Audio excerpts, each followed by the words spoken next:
كارفخال وتشواميني وسيبايوس في وسط الملعب، وفي الهجوم اسينسيو، رودريغو وفينيسيوس. لا يوجد راس حربة، يوجد السرعة والمهارة الموجودة في الثلاثي في الجانب الهجومي. شكرا لكم دكتور حاتم على هذه الآراء الفنية. دعونا نذهب إلى ملعب المباراة ونشاهد معكم متابعينا الكرام مع خالد الحدي الوصف والتعليق على مجريات هذه المباراة.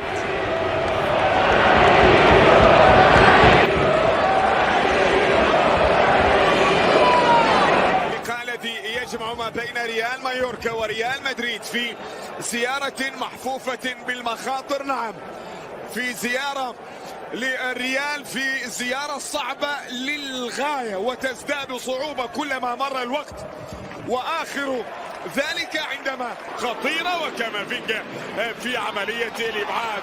سقوط موجود، صافرة لحكم اللقاء السيد أليخاندرو هيرنانديز. الاسينسيو ورودريغو وفينيسيوس جونيور هنا الذي يحب الكلام، يحب القيل والقال ويستمر في العمل. هذا البرازيلي اللي كرة عرضية لكنها أبعدت، عادت بعد ذلك، لكن هنا صافرة من السيد أليخاندرو هيرنانديز صاحب 40 سنة على رودريغو المميز للغاية الكوسوفي.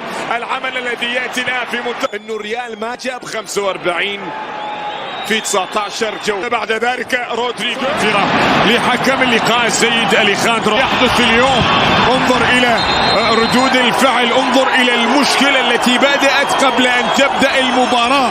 هذا الرجل فينيسيوس، مرور يأتي، محاولة وكامافينجا على مرتين إلى خارج أرضية. لا والله لا، هذا فينيسيوس لاعب لغط. هذه كرة خطيرة إلى لينون. أنا جاي أرد وفي عين الشر. يعني يحاولوا أن يوركا في المنتصف، التدخل الذي يأتي لمصلحة مايوركا.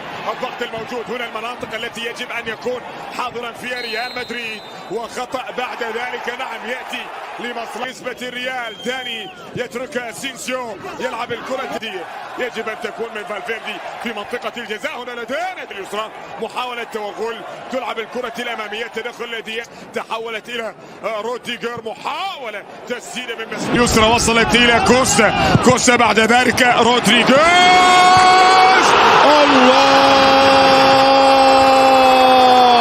هو الهدف الأول بالطريقة المثلى التي يريد من خلالها نعم ريال مايوركا أن يسجل الهدف الأول في ذات موريكي الكوسوفي.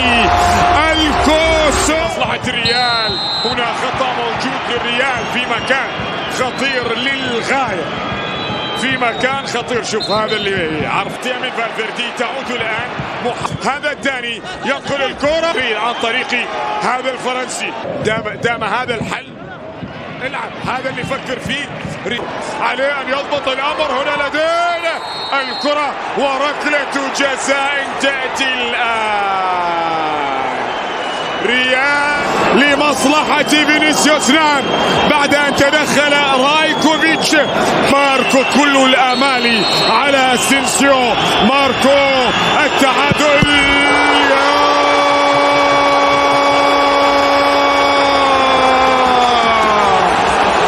اسينسيو يضيع ركلة جزاء للريال. اسينسيو مدريد. هذه لدينا الكرة التي تلعب الآن، أبعدت، وصلت إلى داني